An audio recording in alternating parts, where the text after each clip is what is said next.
중국이 세계 1위 초강대국이 되려면 반드시 한국을 배워야 한다. 이 문장은 중국의 한 유명 저널리스트가 출판한 책에 실린 표현으로 중국 사회를 넘어 중국 중심 문명관을 굳게 믿어온 한 서양 학자의 시선까지 완전히 뒤흔들었습니다. 그 책은 한국의 기술이나 자원이 아니라 국가 위기 앞에서 개인이 먼저 움직이는 단결심을 그 이유로 지목했습니다. 중국을 높이 평가하고 한국은 연구 대상 밖이라 여겼던 그는 이 주장의 진위를 확인하기 위해 한국을 깊이 파고들기 시작합니다. 그리고 무려 100년 동안 반복되어 온 한국의 놀라운 선택을 발견하게 됩니다. 왜 한국은 위기 앞에서 전혀 다른 나라가 되는 걸까요? 국제학회 토론장에서 한 서양 학자의 문명 이론이 무너진 결정적 순간을 지금부터 살펴보겠습니다. 어디서 듣고 계신가요? 구독과 좋아요 잊지 마세요. 안녕하세요. 저는 에드워드 밀러입니다. 런던 정치경제대학에서 동양 문명을 연구해 온 지 17년째였죠. 오늘 제가 선 곳은 제네바 국제회의장 2층 세미나홀이었습니다. 세션 제목은 동양 국가의 위기 대응 비교 연구였습니다. 좌장인 프랑스 출신 사회학자 장 피에르가 개회사를 마치고 첫 번째 발표자를 호명했어요. 미국 컬럼비아 대학의 리처드 김 교수였죠. 리처드 김은 중국의 대약진 운동 시기 위기관리 체계를 30분 동안 설명했습니다. 객석에서는 고개를 끄덕이는 모습이 여러 차례 보였어요. 두 번째는 일본 와세다 대학의 다나카 히로시 교수였습니다. 다나카 히로시는 1995년 고베 대지진 당시 일본 정부의 관료 시스템 작동 방식을 분석했어요. 청중들은 메모를 하거나 태블릿에 무언가를 입력하고 있었습니다. 장 피에르가 질의응답 시간을 열었고 3명이 손을 들었죠. 모두 제도와 구조에 관한 질문이었습니다. 그 다음이 제 차례였어요. 저는 연단으로 올라가면서 노트북을 켰습니다. 준비한 슬라이드는 총 18장이었죠. 첫 장에는 동아시아 지도가 떠 있었어요. 중국, 일본, 그리고 한국. 세 나라가 각각 다른 색으로 표시돼 있었습니다.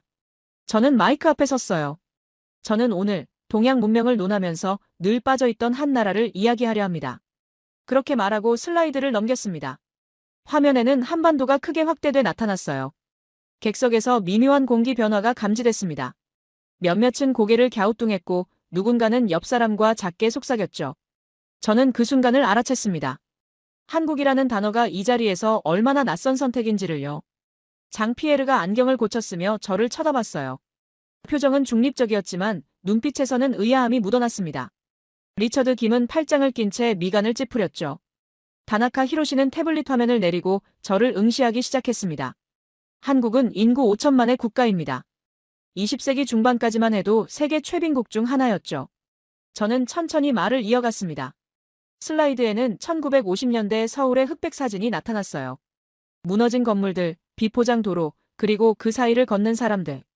객석의 분위기는 더욱 미묘해졌습니다. 몇몇은 노트북을 닫았고 어떤 이는 시계를 확인했어요.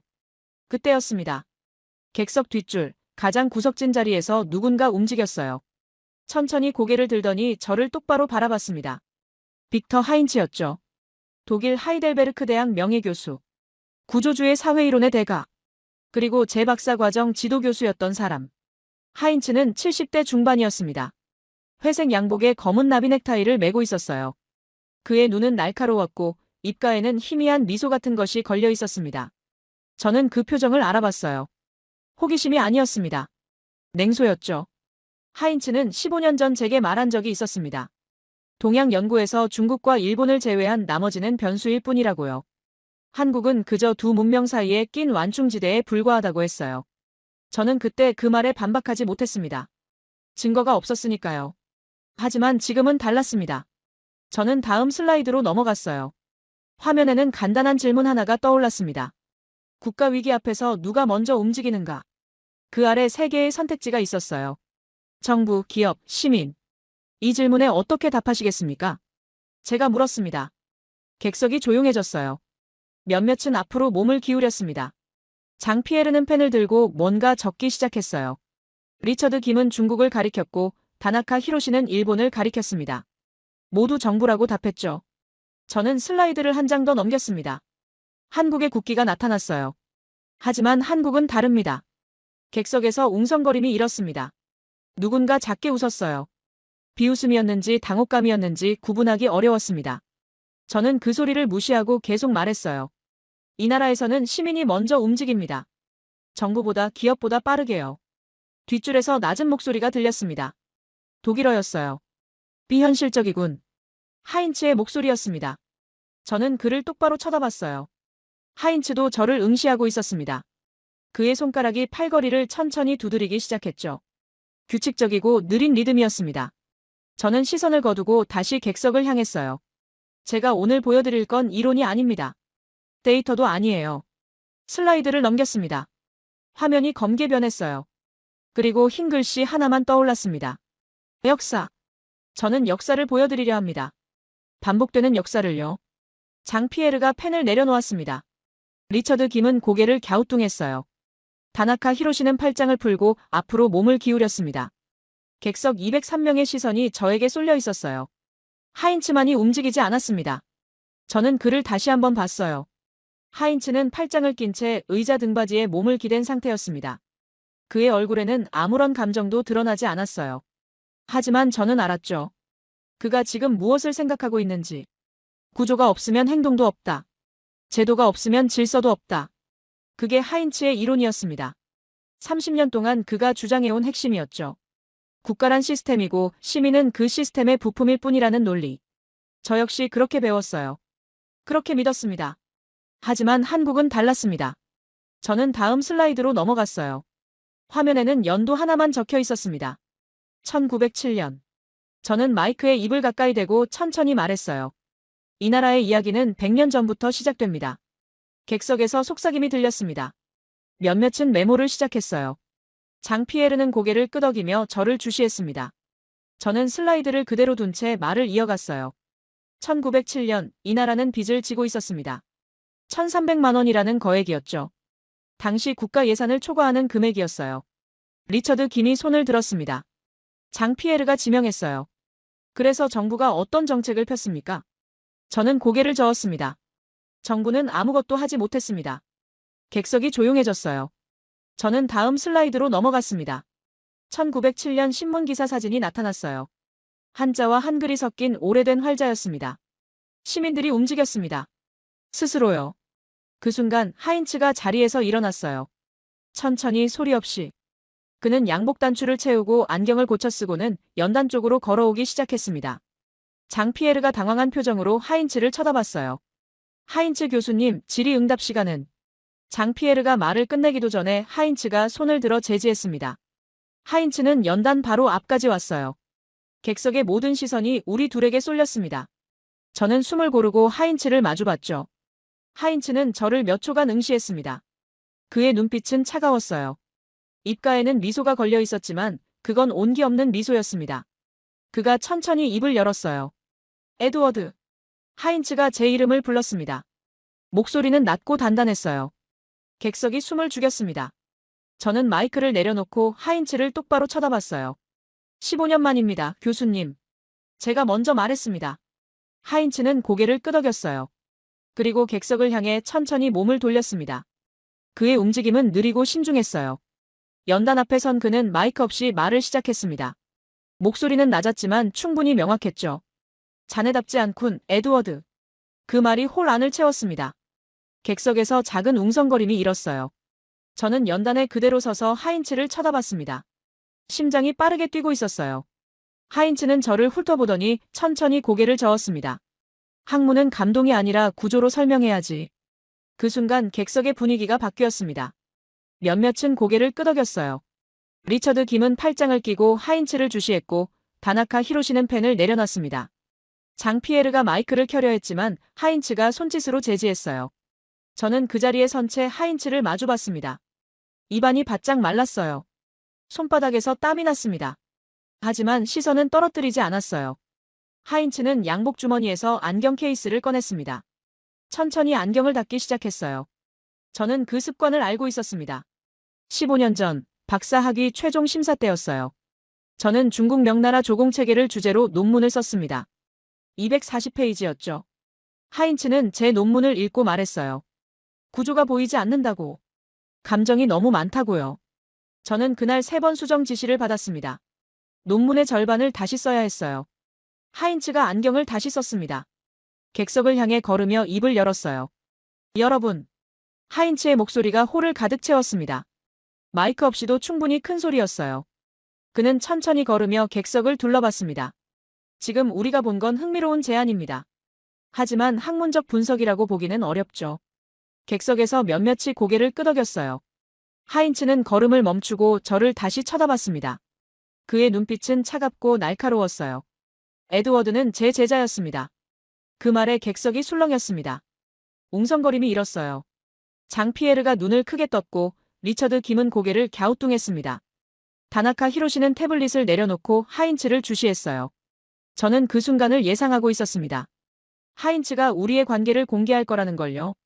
2006년부터 2009년까지 3년간 지도했습니다. 우수한 학생이었어요. 꼼꼼하고 논리적이었죠.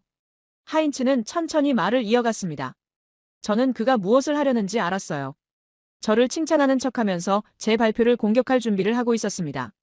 그런데 오늘은 그때의 에드워드가 아니더군요. 하인츠가 스크린을 가리켰어요. 한반도 지도가 여전히 화면에 떠 있었습니다. 그는 고개를 저으며 말했습니다. 국가 위기 대응을 논하면서 역사적 일화만 제시하는 건 학문이 아닙니다. 객석이 조용해졌어요. 모두가 하인츠와 저를 번갈아 쳐다봤습니다. 저는 주먹을 꽉 쥐었어요. 손톱이 손바닥에 박혔습니다. 하인츠는 연단 쪽으로 몇 걸음 더 다가왔어요. 한국이라는 나라를 보십시오. 하인츠가 객석을 향해 말했습니다. 그의 목소리는 차분했지만 강했어요. 확신에 찬 목소리였습니다. 인구 5천만. GDP 세계 10위권. 하지만 민주주의 역사는 70년도 안 됩니다. 객석에서 누군가 노트북을 열었습니다. 키보드 치는 소리가 들렸어요. 하인츠는 멈추지 않았습니다. 법치 시스템은 여전히 불안정하죠. 부패 인식 지수를 보면 선진국 중 하위권입니다. 하인츠가 손가락으로 스크린을 가리켰어요. 제도가 약한 나라입니다. 구조가 취약하죠.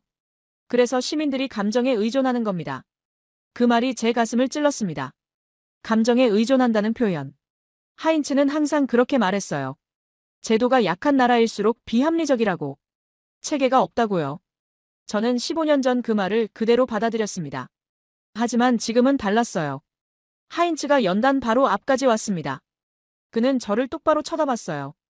에드워드, 자네는 구조주의를 배웠어요. 국가는 시스템이라고. 제도가 시민을 움직인다고 말이야.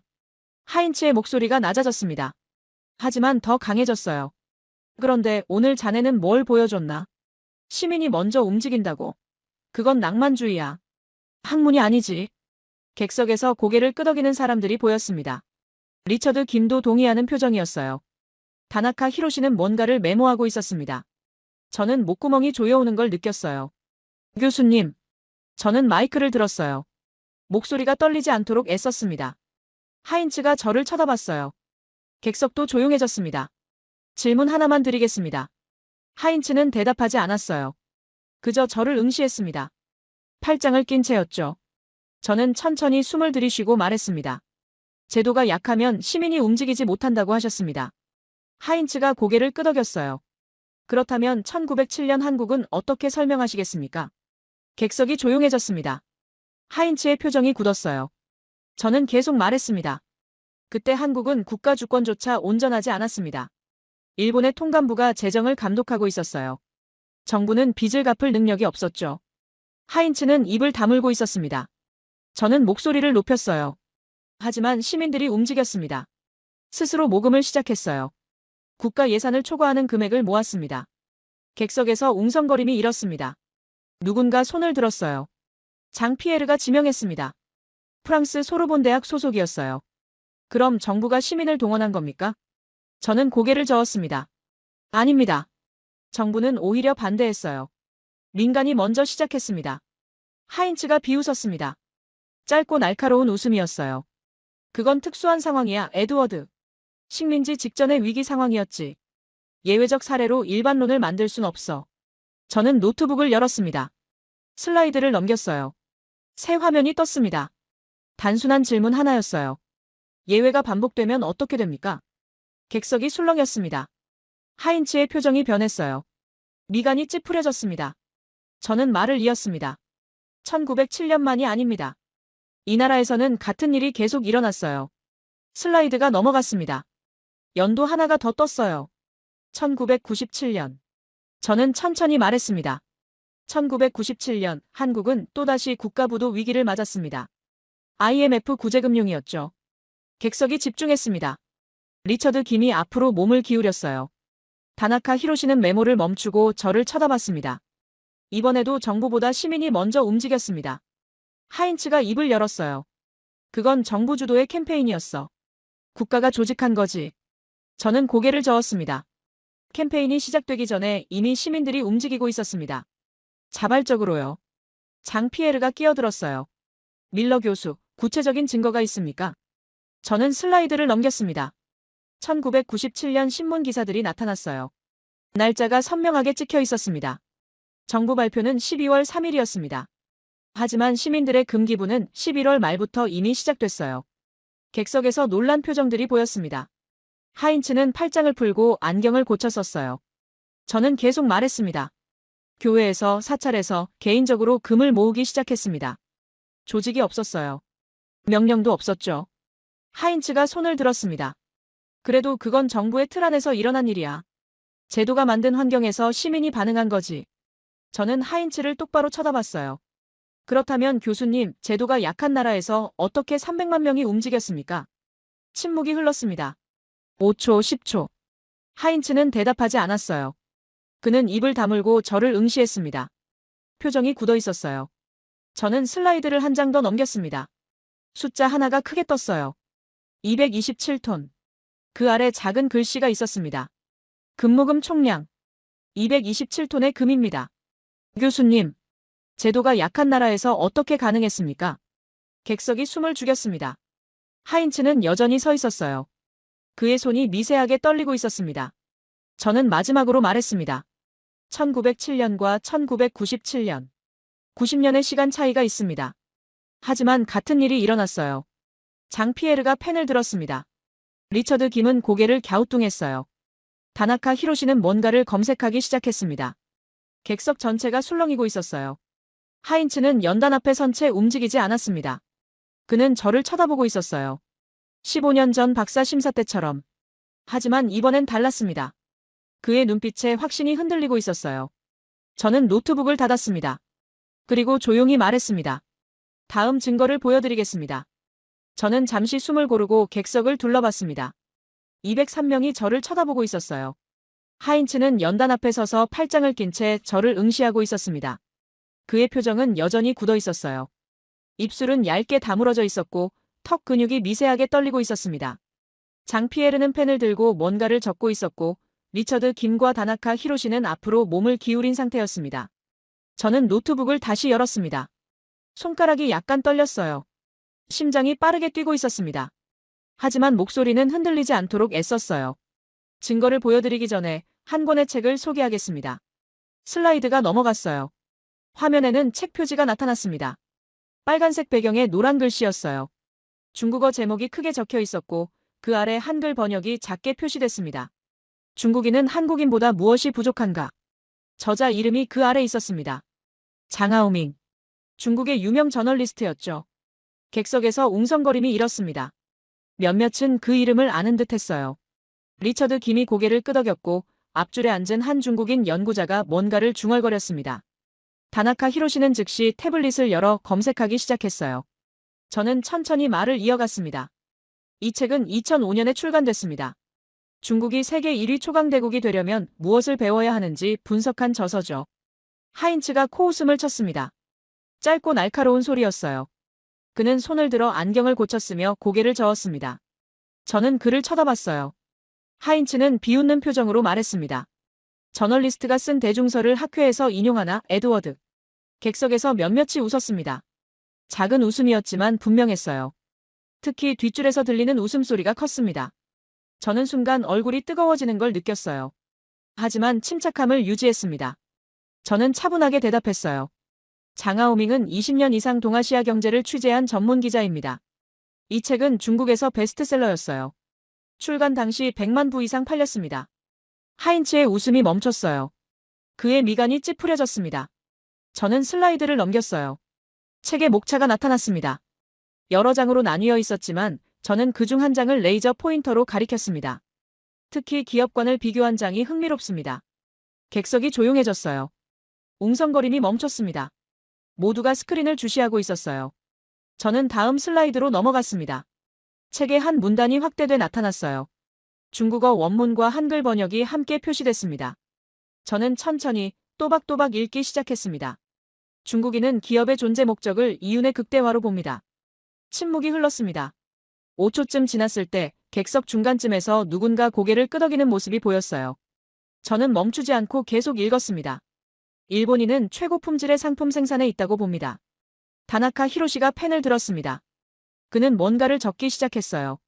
장 피에르도 메모를 시작했습니다. 객석의 시선이 모두 스크린에 고정돼 있었어요. 저는 마지막 문장을 읽었습니다. 이 문장을 위해 여기까지 온 거였습니다. 하지만 한국인은 국가와 사회의 발전이 기업의 존재 목적이라고 봅니다. 기업은 국가 발전의 도구로 인식됩니다. 객석에서 술렁임이 일었습니다. 누군가 작게 중얼거렸어요. 믿을 수 없다는 표정들이었습니다. 앞줄의 한 프랑스 연구자가 옆 사람에게 뭔가를 속삭였어요.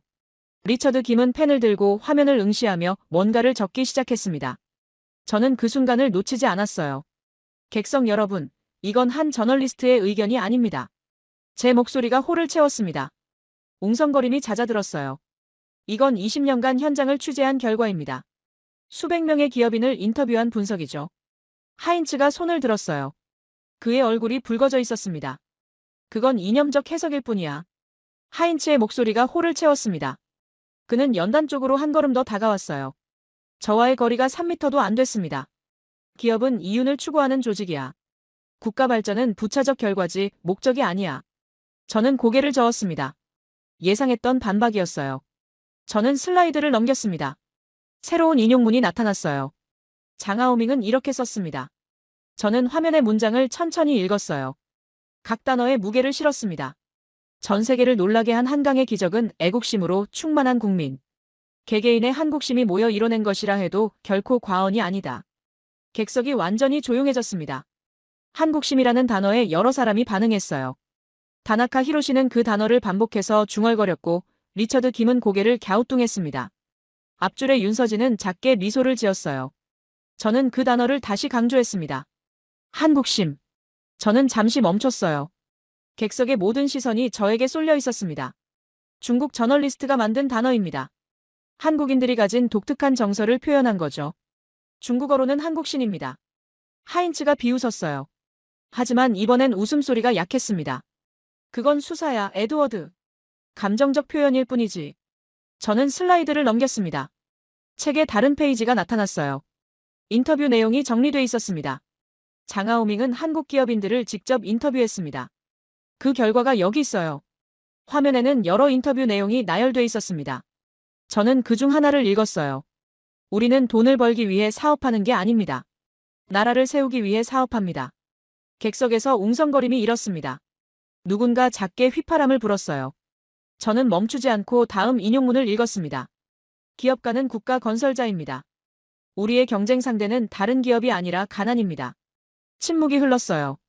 장 피에르는 펜을 내려놓고 스크린을 응시했습니다. 리처드 김은 계속 뭔가를 적고 있었어요. 하인츠는 팔짱을 풀고 안경을 고쳐 썼습니다. 그의 손이 미세하게 떨리고 있었습니다. 저는 하인츠를 똑바로 쳐다봤어요. 교수님, 이게 단순한 수사일까요? 하인츠는 대답하지 않았습니다. 그는 입술을 굳게 다물고 저를 응시하고 있었어요. 저는 마지막 슬라이드로 넘어갔습니다. 장홍지혜의 결론 부분이었어요. 저는 그 문장을 천천히 명확하게 읽었습니다. 중국이 세계 1위가 되려면 한국을, 특히 한국인의 단결심을 배워야 한다. 객석이 술렁였습니다. 중국 저널리스트가 한국을 배우라고 했다는 사실에 놀라는 표정들이었어요. 특히 중국 출신 연구자들의 표정이 인상적이었습니다. 믿기 어렵다는 표정, 당혹스럽다는 표정, 그리고 생각에 잠긴 표정. 장 피에르는 펜을 완전히 내려놓고 팔짱을 꼈습니다. 하인츠가 고개를 들었어요. 그의 눈빛이 날카로웠습니다. 하지만 이전보다는 덜 확신에 차 있었어요. 2005년 책이잖아. 20년 전 관찰이야. 지금은 다를 거야. 저는 침착하게 대답했습니다. 이 반박도 예상했었어요. 그렇다면 교수님, 그 이전은 어땠을까요? 하인츠는 대답하지 않았어요. 그는 저를 응시하고 있었지만 말이 없었습니다. 저는 노트북을 닫았습니다. 천천히 신중하게요.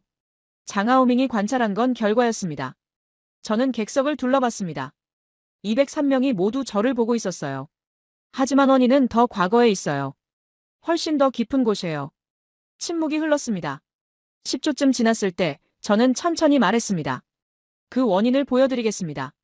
역사로요. 객석이 집중했습니다. 저는 노트북을 다시 열었어요. 새 슬라이드를 준비했습니다. 손가락이 키보드 위에서 잠시 멈췄어요. 심장이 뛰고 있었습니다. 하인츠는 여전히 연단 앞에 서 있었어요. 그의 얼굴에는 불편함이 역력했습니다. 하지만 그는 자리로 돌아가지 않았어요. 객석이 숨을 죽이고 기다리고 있었어요. 장피에르는 펜을 다시 들었고 리처드 김은 자세를 고쳐 앉았습니다. 윤서진은 앞으로 몸을 더 기울였어요. 저는 마우스를 클릭했습니다. 슬라이드가 넘어갔어요. 국채보상운동. 그 단어가 화면에 크게 떠올랐습니다. 검은 배경에 흰 글씨. 단순하지만 강렬했어요. 객석이 완전히 조용해졌습니다. 하인츠는 팔짱을 꼈어요. 그의 턱이 약간 위로 올라갔습니다. 방어적인 자세였죠. 저는 깊게 숨을 들이쉬었습니다. 이제부터가 진짜 싸움이었어요. 국채보상운동이라는 단어가 화면에 크게 떠 있었습니다. 객석이 조용했어요. 저는 슬라이드를 그대로 둔 채 천천히 말을 시작했습니다. 1907년 한국은 일본으로부터 1,300만 원의 빚을 지고 있었습니다. 객석에서 누군가 손을 들었어요. 프랑스 파리 정치대학 소속이었습니다. 장피에르가 지명했어요. 1,300만 원이 어느 정도 규모입니까? 저는 다음 슬라이드로 넘어갔습니다. 숫자 비교표가 나타났어요. 당시 한국 정부 1년 예산이 1,200만 원이었습니다. 국가 예산을 초과하는 빚이었죠. 객석에서 탄성이 나왔습니다. 리처드 김이 고개를 끄덕였고 다나카 히로시는 뭔가를 계산하기 시작했어요. 하인츠는 팔짱을 낀 채 저를 응시하고 있었습니다. 저는 말을 이었어요. 정부는 이 빚을 갚을 능력이 없었습니다. 재정권은 이미 일본 통감부가 장악하고 있었어요. 슬라이드가 넘어갔습니다. 1907년 서울의 사진이었어요. 일본 관리들이 조선 관청 건물 앞에 서 있는 모습이었습니다. 국가는 무력했습니다. 저는 그렇게 말하고 잠시 멈췄어요. 객석이 저를 주시하고 있었습니다. 저는 다음 슬라이드로 넘어갔어요. 1907년 2월 21일자 신문 기사가 나타났습니다. 한자와 한글이 섞인 오래된 활자였어요. 그런데 그해 2월 대구에서 한 신문사 사장이 제안을 했습니다.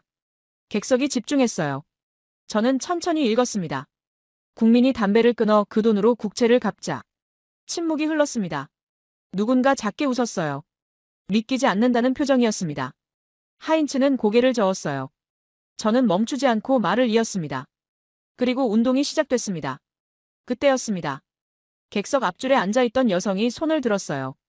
윤서진이었습니다. 한국 서울대학교 사회학과 교수. 장피에르가 지명했습니다. 보충 설명을 해도 될까요? 장피에르가 고개를 끄덕였어요. 윤서진이 일어섰습니다. 그녀는 태블릿을 들고 천천히 말하기 시작했어요. 국채보상운동은 3월부터 전국으로 확산됐습니다. 윤서진의 목소리는 차분했지만 명확했어요. 객석이 그녀에게 시선을 돌렸습니다. 처음엔 양반 계층이 참여했어요. 하지만 곧 모든 계층으로 퍼졌습니다. 슬라이드가 넘어갔어요. 참여자 명단이 나타났습니다. 저는 윤서진에게 노트북을 넘겼습니다. 그녀가 레이저 포인터로 화면을 가리키며 말했어요. 기생들이 참여했습니다. 진주 기생 김난사를 포함해 전국의 기생조합이 모금에 나섰어요. 객석에서 웅성거림이 일었습니다. 윤서진은 멈추지 않았어요. 승려들도 참여했습니다. 전국 사찰에서 시주금을 모았어요. 화면에 다음 명단이 떠올랐습니다. 윤서진이 계속 말했습니다. 백정들도 참여했습니다. 당시 조선에서 가장 낮은 신분이었죠. 이들은 조합을 만들어 10전, 20전씩 모았습니다. 침묵이 흘렀어요. 객석 203명이 모두 스크린을 쳐다보고 있었습니다. 하인츠도 말이 없었어요. 윤서진이 마지막 문장을 말했습니다. 국민이 국가의 채무를 자기 문제로 받아들인 사례입니다. 그 말이 끝나자 객석에서 작은 박수 소리가 들렸어요. 한두 명이었지만 분명했습니다. 윤서진은 고개를 숙이고 자리에 앉았어요. 저는 다시 연단으로 돌아왔습니다. 하인츠가 손을 들었어요. 잠깐. 하인츠의 목소리가 홀을 채웠습니다. 객석이 조용해졌어요. 하인츠는 천천히 연단 쪽으로 걸어왔습니다. 그건 특수한 상황이야. 하인츠가 말했습니다. 그의 목소리는 낮았지만 강했어요. 식민지가 되기 직전의 위기 상황이었지. 국가 존망이 걸린 순간이었어. 객석에서 몇몇이 고개를 끄덕였습니다. 하인츠는 계속 말했어요. 극단적 위기에서는 평소와 다른 행동이 나타나는 법이야. 그걸 일반화할 순 없어. 저는 하인츠를 쳐다봤습니다. 그의 논리는 예상했던 것이었어요. 저는 침착하게 대답했습니다. 그렇다면 교수님, 질문 하나 드리겠습니다. 하인츠가 저를 쳐다봤어요. 저는 슬라이드를 넘겼습니다. 참여 인원 통계가 나타났어요. 이 운동에 몇 명이나 참여했을까요? 객석이 조용해졌습니다. 저는 숫자를 읽었어요. 기록에 남은 것만 30만 명입니다. 당시 인구가 1300만이었으니 성인 남성 기준으로 10% 이상이었어요. 하인츠의 표정이 굳었습니다. 저는 계속 말했어요. 신분과 직업이 달랐습니다. 지역도 달랐어요. 하지만 같은 행동을 했습니다. 장피에르가 펜을 들었습니다. 리처드 김은 고개를 갸우뚱했어요. 저는 목소리를 높였습니다. 이게 단순히 위기 상황의 반응일까요? 하인츠는 대답하지 않았어요. 그는 입을 다물고 저를 응시하고 있었습니다. 저는 다음 슬라이드로 넘어갔어요. 모금 기간이 표시됐습니다. 운동은 6개월간 지속됐습니다. 1907년 2월부터 8월까지요. 객석에서 누군가 손을 들었습니다. 일본 교토대학 소속이었어요. 장피에르가 지명했습니다. 결과는 어땠습니까? 빚을 갚았습니까? 저는 고개를 저었습니다. 일본 통감부가 운동을 탄압했습니다. 신문사를 폐간시켰어요. 주동자들을 체포했습니다. 침묵이 흘렀어요. 저는 천천히 말을 이었습니다. 그래도 모금은 계속됐습니다. 8월까지 이어졌어요. 슬라이드가 넘어갔습니다. 최종 모금액이 나타났어요. 총 23만 원이 모였습니다. 객석에서 탄성이 나왔습니다. 누군가 휘파람을 불었어요. 저는 덧붙였습니다. 목표액의 2%도 안 되는 금액이었습니다. 실패한 운동이었죠. 하인츠가 비웃었어요. 그것 봐. 실패했잖아. 감정만으로는 아무것도 해결할 수 없어. 저는 하인츠를 똑바로 쳐다봤습니다. 교수님. 제 목소리가 조용했지만 명확했어요. 저는 지금 성공을 이야기하는 게 아닙니다. 객석이 집중했어요. 저는 계속 말했습니다. 저는 행동을 이야기하고 있습니다. 30만 명이 움직였다는 사실을요. 하인츠는 입을 다물었어요. 저는 슬라이드를 넘겼습니다. 1907년 기생 김난사의 편지가 확대돼 나타났어요. 한글로 적힌 편지였습니다. 저는 그중 한 문장을 읽었어요. 나라가 없으면 나도 없다. 침묵이 흘렀습니다. 10초쯤 지났을 때 윤서진이 다시 손을 들었어요. 장피에르가 지명했습니다. 윤서진이 일어서서 말했어요. 이들에게 국가는 제도가 아니었습니다. 윤서진의 목소리가 홀을 채웠습니다. 국가는 그들 자신이었습니다. 객석에서 작은 박수 소리가 또 들렸어요. 이번엔 조금 더 많았습니다. 하인츠는 연단 앞에 서서 팔짱을 낀 채 스크린을 응시하고 있었어요. 그의 얼굴은 굳어 있었습니다. 저는 노트북을 닫지 않았습니다. 다음 슬라이드를 준비했어요. 객석이 숨을 죽이고 기다리고 있었습니다. 1907년만이 아닙니다. 제가 말했습니다. 하인츠가 고개를 들었어요. 90년 후 같은 일이 다시 일어났습니다. 슬라이드가 넘어갔습니다. 새로운 연도가 화면에 떠올랐어요. 1997년이라는 숫자가 화면에 크게 떠올랐습니다. 객석이 술렁였어요. 리처드 김이 앞으로 몸을 기울였고 다나카 히로시는 펜을 들었습니다. 하인츠는 연단 앞에 선 채 저를 응시하고 있었어요. 그의 표정은 여전히 굳어 있었습니다. 저는 천천히 말을 시작했습니다. 1997년 11월 한국은 외환 보유고가 바닥났습니다. 슬라이드가 넘어갔어요. 그래프가 나타났습니다. 급격하게 하락하는 곡선이었어요. 39억 달러. 그게 11월 말 한국이 가진 외환 전부였습니다. 객석에서 누군가 작은 소리로 중얼거렸어요. 저는 계속 말했습니다. 단기 외채는 300억 달러를 넘었습니다. 갚을 방법이 없었어요. 장피에르가 손을 들었습니다. IMF 구제금융 상황이군요. 저는 고개를 끄덕였어요. 슬라이드를 넘겼습니다. 신문 헤드라인들이 나타났어요. 국가부도, 경제위기, 모라토리엄. 검은 글씨들이 화면을 가득 채웠습니다. 12월 3일, 정부는 IMF에 구제금융을 신청했습니다. 하인츠가 팔짱을 풀었어요. 그는 한 발 앞으로 나서며 말했습니다. 그때 정부가 국민에게 금 모으기를 독려했지. 국가주도 캠페인이었어. 객석에서 몇몇이 고개를 끄덕였습니다. 저는 하인츠를 똑바로 쳐다봤어요. 교수님, 날짜를 확인하시겠습니까? 저는 슬라이드를 넘겼습니다. 타임라인이 나타났어요. 11월 말부터 12월 초까지 날짜별로 정리된 표였습니다. 정부의 공식 금모으기 캠페인 발표는 1998년 1월 5일이었습니다. 객석이 조용해졌어요. 저는 레이저 포인터로 타임라인을 가리켰습니다. 하지만 시민들의 금기부는 이미 11월 말부터 시작됐어요. 하인츠의 표정이 굳었습니다. 저는 다음 슬라이드로 넘어갔어요. 1997년 11월 신문 기사들이 나타났습니다. 11월 25일 부산의 한 교회에서 신도들이 금반지를 모았습니다. 11월 28일 서울의 한 사찰에서 불자들이 금목걸이를 기부했어요. 객석에서 웅성거림이 일었습니다. 리처드 김은 뭔가를 검색하기 시작했고 다나카 히로시는 메모를 하고 있었어요. 저는 목소리를 높였습니다. 12월 1일 한 주부가 방송국에 전화를 걸었습니다. 금을 기부하고 싶다고요. 슬라이드가 넘어갔어요. KBS 뉴스 화면 캡처였습니다. 날짜가 선명하게 찍혀 있었어요. 1997년 12월 1일. 방송국은 당황했습니다. 준비된 캠페인이 없었으니까요. 하지만 전화는 계속 걸려왔어요. 하인츠가 손을 들었습니다. 그건 언론이 부추긴 거야. 방송이 보도하니까 사람들이 따라한 거지. 저는 고개를 저었어요. 첫 전화는 보도 이전이었습니다. 방송국 직원도 놀랐어요. 시민들이 먼저 움직이고 있었으니까요. 객석에서 작은 탄성이 나왔습니다. 저는 슬라이드를 넘겼어요. 12월 한 달간의 기부 기록이 나타났습니다. 12월 한 달 동안 정부 발표도 없었고 공식 캠페인도 없었습니다. 하지만 기부는 계속됐어요. 장 피에르가 펜을 내려놓았습니다. 그는 스크린을 응시하고 있었어요. 저는 계속 말했습니다. 1998년 1월 5일 정부가 뒤늦게 공식 캠페인을 발표했습니다. 시민들의 움직임을 보고 나서요. 하인츠의 얼굴이 붉어졌습니다. 그는 목소리를 높였어요. 그래도 결국 정부가 조직한 거잖아. 제도 안에서 일어난 일이야. 저는 침착하게 대답했습니다. 그렇다면 이번엔 식민지도 강요도 아니었습니다. 그 말이 끝나자 객석이 술렁였습니다. 하인츠는 입을 다물었어요. 저는 목소리를 낮췄습니다. 1907년은 국가존망의 위기였습니다. 교수님 말씀처럼 특수 상황이었죠. 객석이 조용해졌어요. 모두가 저를 주시하고 있었습니다. 하지만 1997년은 달랐습니다. 국가가 망하는 건 아니었어요. 경제 위기였을 뿐이죠. 저는 슬라이드를 넘겼습니다.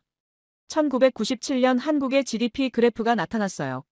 한국은 이미 세계 1대 1위 경제대국이었습니다. 민주화도 이뤄진 상태였어요. 하인츠가 팔짱을 꼈습니다.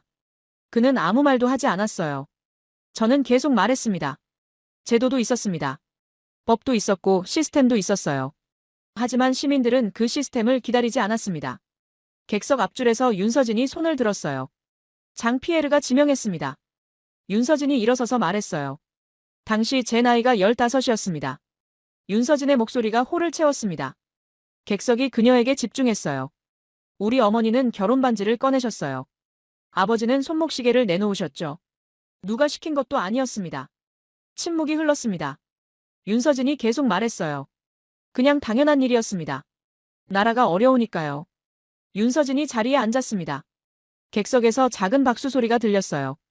저는 슬라이드를 넘겼습니다. 참여 인원 통계가 나타났어요. 총 350만 명이 참여했습니다.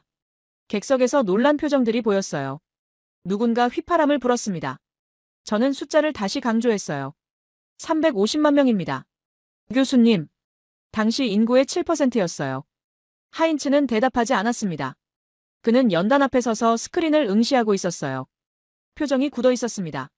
저는 다음 슬라이드로 넘어갔어요. 금모금 총량이 나타났습니다. 227톤의 금이 모였습니다. 객석이 술렁였습니다. 리처드 김이 계산기를 두드렸어요. 다나카 히로시는 고개를 저으며 뭔가를 적고 있었습니다. 저는 덧붙였습니다. 당시 시세로 21억 달러였습니다.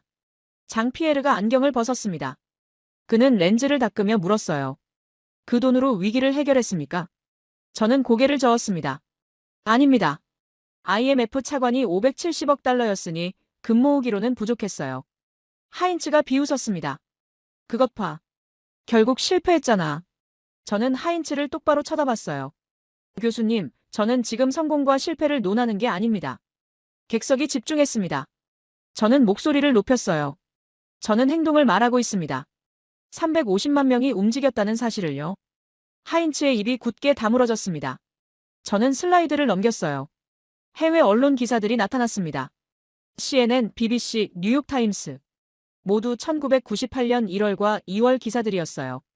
해외 언론은 이렇게 보도했습니다. 저는 BBC 기사 제목을 읽었어요. 한국인들이 스스로 국가를 구하려 한다. 객석에서 작은 탄성이 나왔습니다. 저는 CNN 기사도 읽었어요. 이건 정부 정책이 아니다. 시민의 자발적 운동이다. 침묵이 흘렀습니다. 저는 마지막 슬라이드로 넘어갔어요. 숫자 하나만 크게 떠올랐습니다. 90년. 객석이 조용했어요. 저는 천천히 말했습니다. 1907년부터 1997년까지 90년입니다. 두 세대가 지났어요.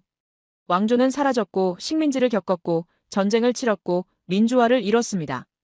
하인츠는 여전히 서 있었어요. 그의 손이 미세하게 떨리고 있었습니다.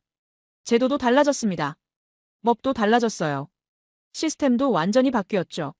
저는 목소리를 낮췄습니다. 하지만 시민들의 행동은 똑같았습니다. 객석에서 숨소리마저 멈춘 것 같았습니다. 저는 하인츠를 똑바로 쳐다봤어요. 교수님, 이걸 어떻게 설명하시겠습니까? 하인츠는 대답하지 않았습니다. 그는 처음으로 말을 멈췄어요. 그저 저를 응시하고 있었습니다.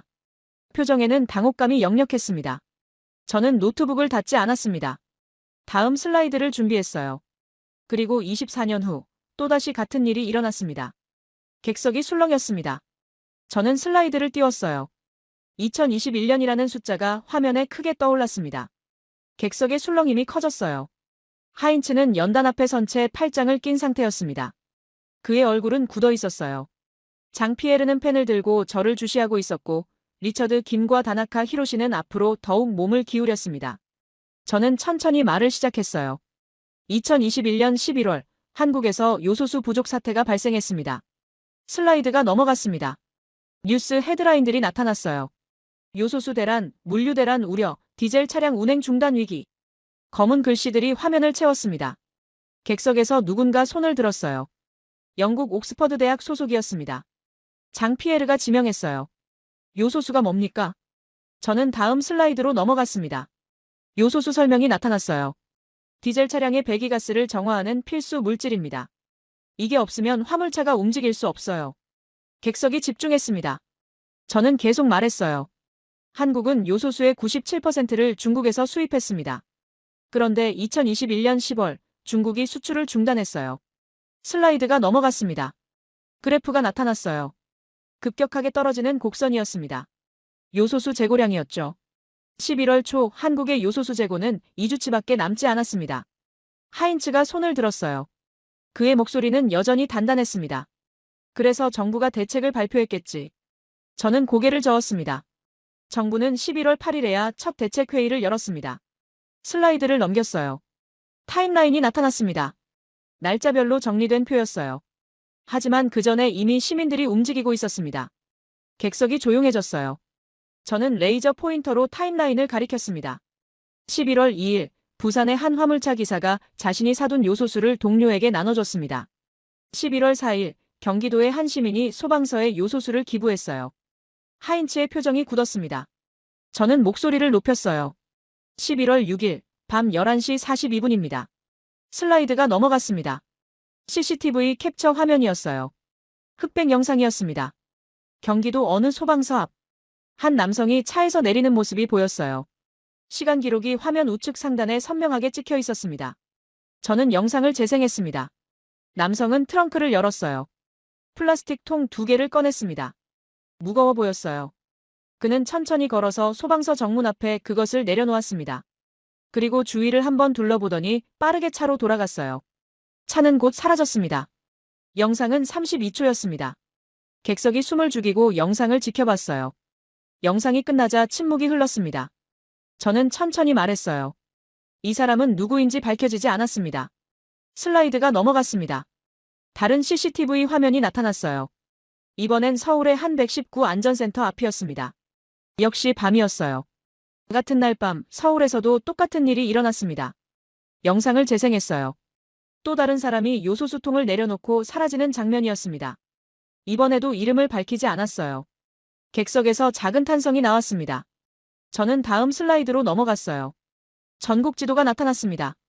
빨간 점들이 여러 곳에 찍혀 있었어요. 11월 한 달 동안 전국 127곳에서 익명 기부가 있었습니다. 객석이 술렁였습니다. 리처드 김이 뭔가를 계산하고 있었고 다나카 히로시는 고개를 저으며 메모를 하고 있었어요. 저는 레이저 포인터로 지도를 가리켰습니다. 서울, 부산, 대구, 광주, 대전, 인천. 대도시만이 아니었어요. 작은 도시들에서도 기부가 있었습니다. 하인츠가 끼어들었어요. 그건 언론 보도 때문이야. 방송에서 위기를 보도하니까 사람들이 반응한 거지. 저는 준비한 답변을 말했습니다. 교수님, 첫 번째 기부는 11월 2일이었습니다. 슬라이드를 넘겼어요. 뉴스 타임라인이 나타났습니다. 하지만 언론이 본격적으로 보도하기 시작한 건 11월 5일부터였어요. 하인츠의 입이 굳게 다물어졌습니다. 저는 계속 말했어요. 시민들이 먼저 알아챘습니다. 화물차 기사들이 요소수를 구하지 못하는 걸 보고 소방차가 멈출 수 있다는 걸 깨닫고 스스로 움직이기 시작했어요. 객석 앞줄에서 윤서진이 손을 들었습니다. 장피에르가 지명했어요. 윤서진이 일어서서 말했습니다. 당시 요소수 가격이 폭등했습니다. 윤서진의 목소리가 홀을 채웠어요. 객석이 그녀에게 집중했습니다.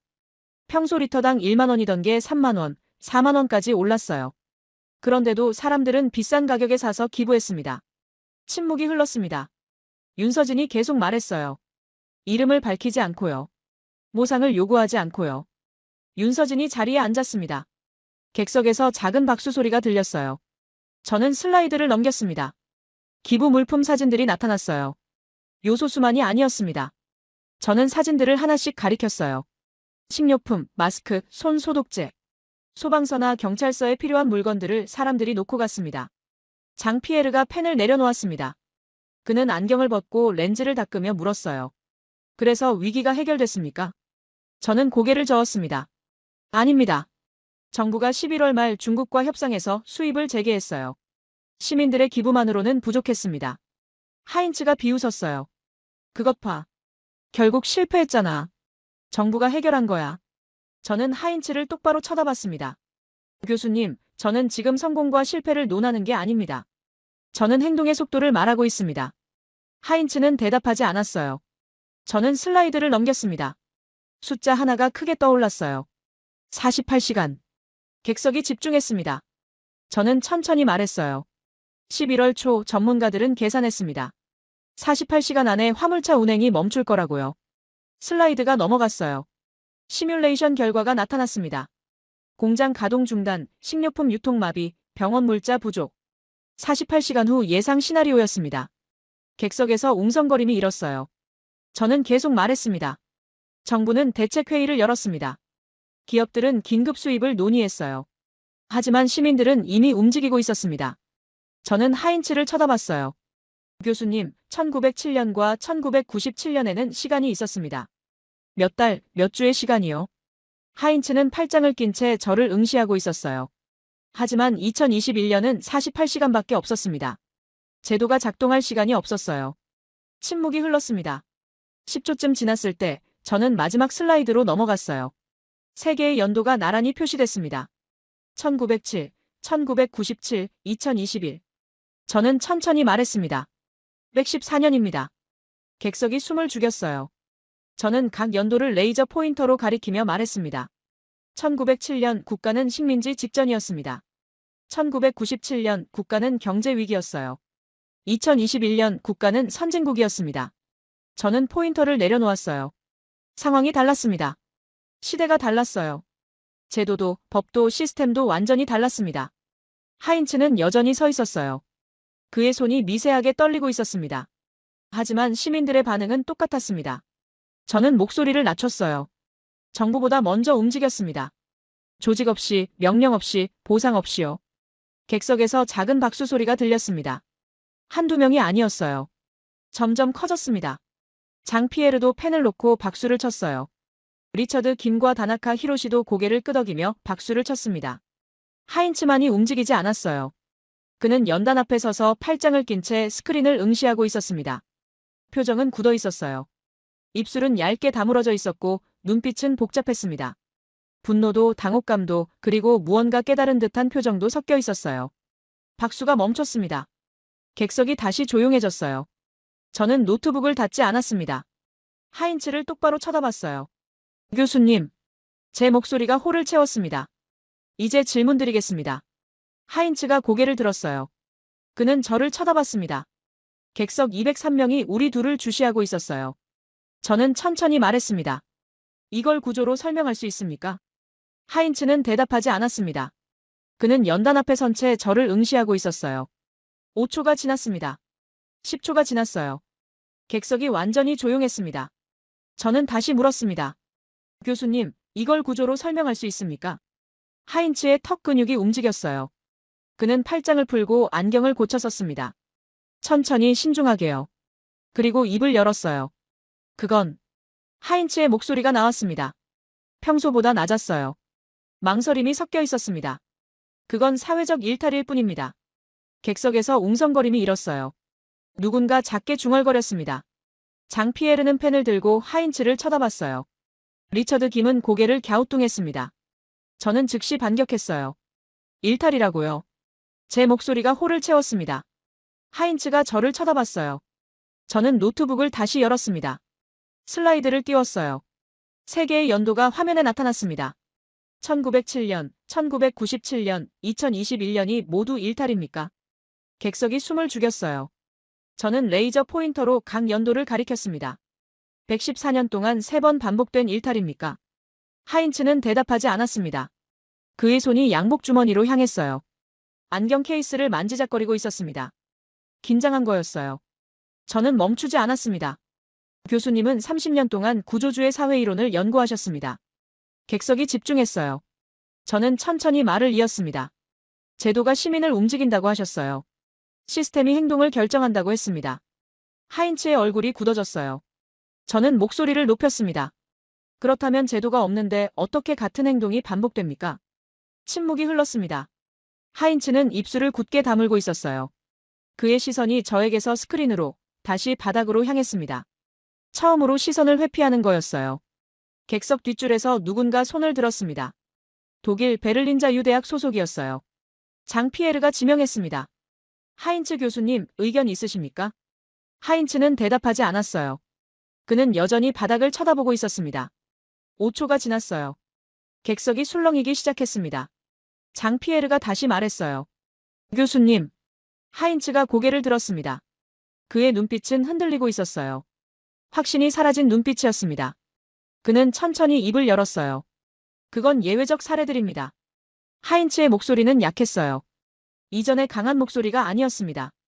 객석에서 작은 웃음소리가 들렸어요. 비웃음이었습니다. 저는 슬라이드를 넘겼어요. 참여 인원 통계가 나타났습니다. 1907년 30만 명이 참여했습니다. 숫자가 화면에 크게 떠올랐어요. 1997년 350만 명이 참여했습니다. 더 큰 숫자가 나타났습니다. 2021년 기록된 것만 수백 건의 기부가 있었어요. 저는 하인츠를 똑바로 쳐다봤습니다. 교수님, 이게 예외입니까? 하인츠는 대답하지 않았어요. 그는 팔짱을 꼈습니다. 방어적인 자세였어요. 저는 계속 말했습니다. 30만 명이 예외입니까? 350만 명도 예외입니까? 객석에서 고개를 끄덕이는 사람들이 보였어요. 윤서진도 끄덕이고 있었습니다. 리처드 김은 뭔가를 적고 있었어요.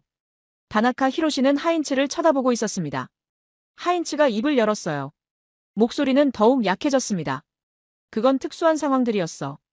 위기 상황에서는 제가 말을 끊었습니다. 1907년은 식민지 위기였습니다. 인정합니다. 하인츠가 저를 쳐다봤어요. 저는 계속 말했습니다. 1997년은 경제 위기였습니다. 이것도 인정해요. 하인츠의 표정이 약간 풀렸어요. 저는 목소리를 높였습니다. 하지만 2021년은 어떻습니까? 슬라이드가 넘어갔어요. 2021년 한국의 GDP 그래프가 나타났습니다. 2021년 한국은 세계 10위 경제대국이었습니다. 1인당 GDP 3만 달러를 넘었어요. OECD 회원국이었습니다. 객석이 집중했어요. 저는 계속 말했습니다. 민주주의 국가였습니다. 법치국가였어요. 제도가 갖춰진 선진국이었습니다. 저는 하인츠를 쳐다봤어요. 요소수 부족이 국가 존망의 위기였습니까? 하인츠는 대답하지 않았습니다. 저는 더 강하게 물었어요. 화물차가 며칠 멈추는 게 식민지 위기나 국가 부도와 같습니까? 침묵이 흘렀습니다. 하인츠의 얼굴이 붉어졌어요. 그는 입을 다물고 있었습니다. 객석에서 작은 박수 소리가 들렸어요. 한두 명이 쳤습니다. 저는 마지막 슬라이드로 넘어갔어요. 세 가지 상황이 비교돼 나타났습니다.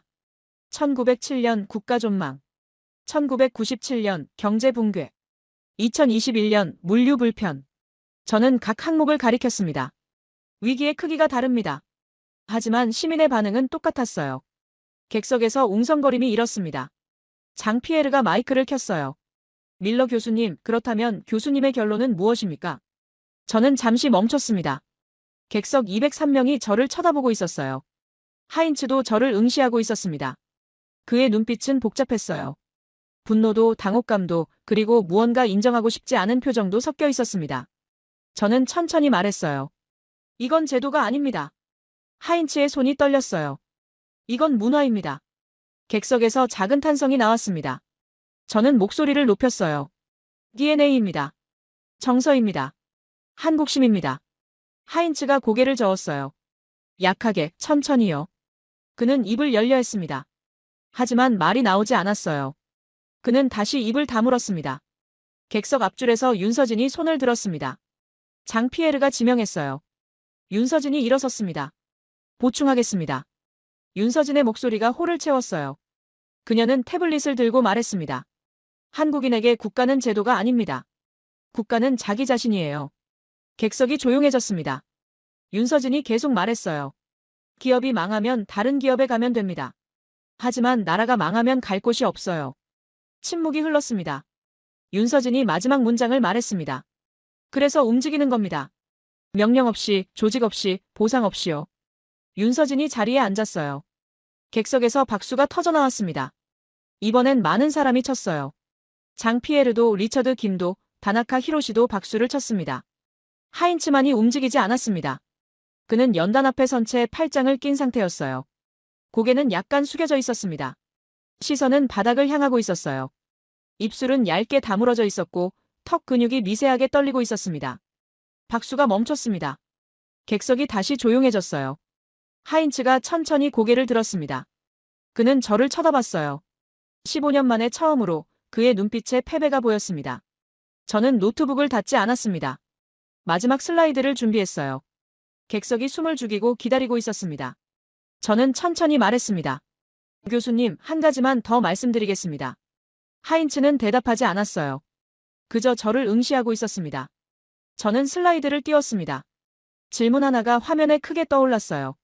질문 하나가 화면에 크게 떠올랐습니다. 검은 배경에 흰 글씨였어요.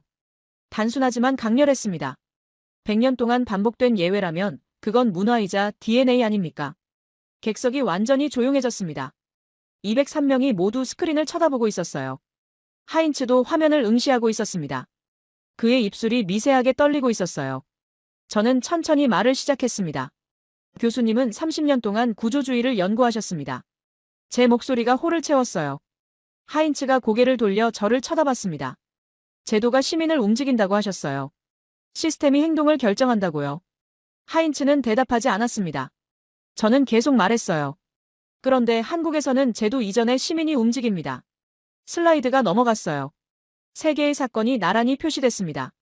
1907년 국제보상운동, 1997년 금모으기운동, 2021년 요소수 기부. 저는 각 사건을 레이저 포인터로 가리켰습니다. 세 번 모두 정부보다 빨랐습니다. 객석이 집중했어요. 세 번 모두 조직이 없었습니다. 리처드 김이 고개를 끄덕였어요. 세 번 모두 보상이 없었습니다. 다나카 히로시가 메모를 하고 있었습니다. 그런데도 같은 행동이 반복됐습니다. 저는 포인터를 내려놓았어요. 그리고 하인츠를 똑바로 쳐다봤습니다. 교수님, 이걸 제도로 설명할 수 있습니까? 침묵이 흘렀습니다. 5초, 10초, 15초. 하인츠는 대답하지 않았어요. 그는 팔짱을 낀 채 바닥을 쳐다보고 있었습니다. 그의 어깨가 미세하게 떨리고 있었어요. 장피에르가 마이크를 켰습니다. 하인츠 교수님. 하인츠가 고개를 들었어요. 그의 얼굴은 창백했습니다. 입술은 굳게 다물어져 있었어요. 그는 천천히 고개를 저었습니다. 대답이 아니었어요. 포기였습니다. 객석에서 웅성거림이 일었습니다. 독일 베를린 자유대학의 한 교수가 일어섰어요. 장피에르가 지명했습니다. 밀러 교수님, 그렇다면 다른 나라에서도 이런 일이 가능합니까? 저는 잠시 생각했습니다. 그리고 솔직하게 대답했어요. 모르겠습니다. 객석이 술렁였어요. 저는 계속 말했습니다. 저는 한국만 연구했습니다. 다른 나라의 사례는 여러분이 더 잘 아실 거예요. 리처드 김이 손을 들었습니다. 장 피에르가 지명했어요. 중국에서는 본 적이 없습니다. 이런 자발적 움직임을요. 다나카 히로시도 손을 들었습니다. 일본도 마찬가지입니다. 정부가 먼저 움직이고 시민이 따라갑니다. 프랑스 소르본 대학의 한 교수가 일어섰어요. 유럽도 그렇습니다. 시민단체가 조직하고 캠페인이 시작되고 그 다음에 참여가 이루어지죠. 객석이 술렁였습니다. 여러 사람이 고개를 끄덕이고 있었어요. 저는 천천히 말했습니다. 그렇다면 한국은 특별합니다. 윤서진이 손을 들었어요. 장 피에르가 지명했습니다. 윤서진이 일어서서 말했어요. 특별한 게 아닙니다. 윤서진의 목소리가 홀을 채웠어요. 다를 뿐입니다. 객석이 조용해졌습니다. 윤서진이 계속 말했어요. 서양의 시민은 권리를 주장합니다. 동양의 시민은 의무를 다하죠. 하지만 한국의 시민은 국가를 자기 자신으로 여깁니다. 침묵이 흘렀어요. 윤서진이 마지막 문장을 말했습니다. 그래서 움직이는 겁니다. 당연한 일로 여기며요. 윤서진이 앉았습니다. 객석에서 박수가 터져나왔어요. 이번엔 거의 모든 사람이 쳤습니다.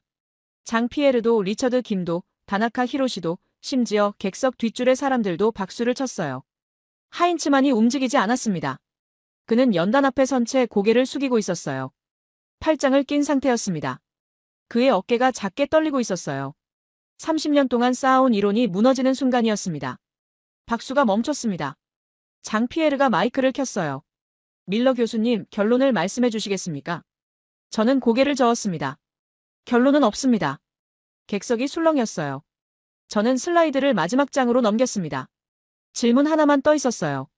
국가란 무엇인가? 저는 천천히 말했습니다.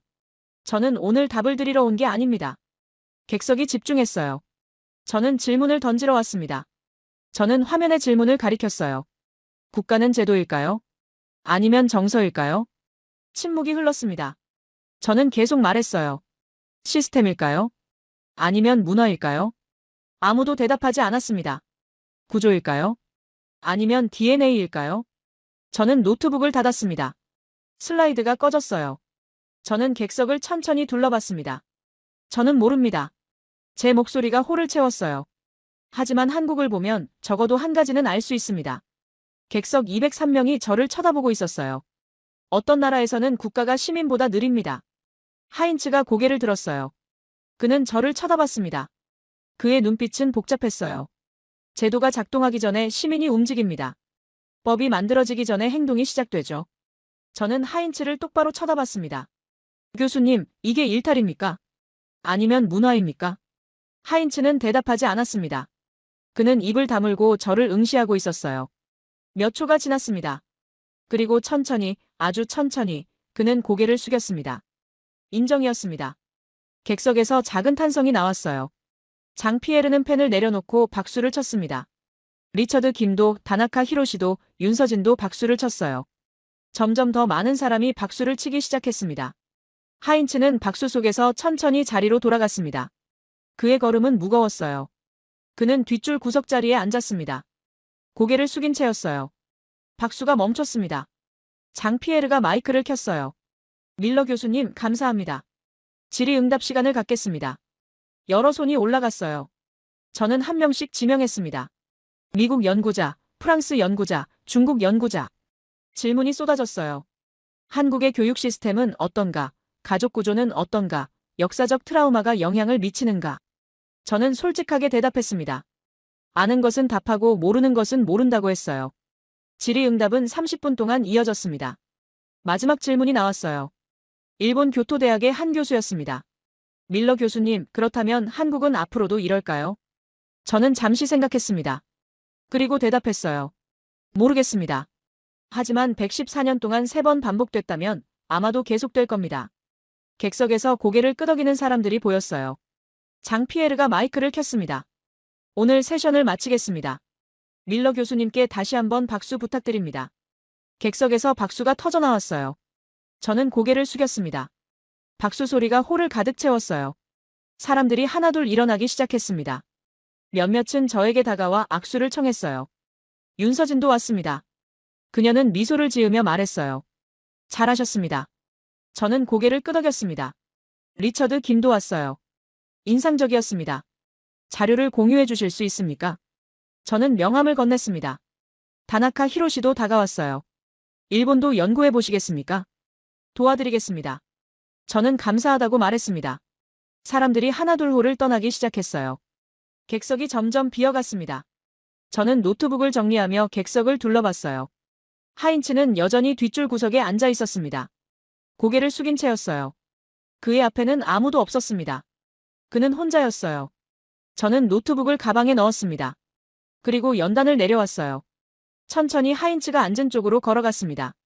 하인츠는 고개를 들었어요. 저를 보더니 작게 미소를 지었습니다. 쓸쓸한 미소였어요. 잘했어, 에드워드. 하인츠의 목소리는 낮았습니다. 저는 그 앞에 섰어요. 교수님. 하인츠가 손을 들어 제지했습니다. 사과는 필요 없어. 자네가 옳았어. 침묵이 흘렀습니다. 하인츠가 천천히 일어섰어요. 그는 저를 쳐다봤습니다. 30년 동안 난 구조만 봤어. 시스템만 연구했지. 하인츠는 창문 쪽을 쳐다봤어요. 하지만 사람은 시스템보다 복잡하더군. 저는 대답하지 않았습니다. 하인츠가 다시 저를 쳐다봤어요. 계속 연구해, 에드워드. 한국은 흥미로운 사례야. 하인츠는 가방을 들었습니다. 그리고 천천히 홀을 나갔어요. 그의 뒷모습은 작아 보였습니다. 저는 혼자 홀에 남았어요. 빈 객석을 바라봤습니다. 240개의 좌석이 텅 비어 있었어요. 슬라이드 화면은 꺼져 있었습니다. 저는 창문으로 다가갔어요. 제네바 호수가 보였습니다. 물결이 잔잔하게 일렁이고 있었어요. 오늘 저는 답을 주지 못했습니다. 질문만 던졌어요. 하지만 그걸로 충분했습니다. 어떤 질문은 답보다 중요하니까요. 국가란 무엇인가? 시민이란 누구인가? 제도와 문화 중 무엇이 먼저인가? 저는 아직 모릅니다. 하지만 한국을 연구하면서 적어도 한 가지는 배웠어요. 어떤 나라에서는 시민이 국가보다 빠릅니다. 그리고 그게 나쁜 건 아니라는 것을요.